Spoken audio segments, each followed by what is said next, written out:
Isaiah 59, verse 16. He saw that there are no men, and wondered that there was no intercessor.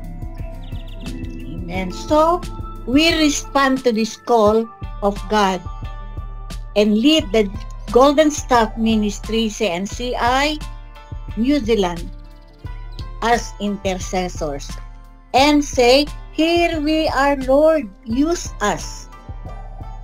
Jesus came as an intercessor. In Hebrews 7 verse 8, He even lived to make intercession. His love urged us to reach out towards others.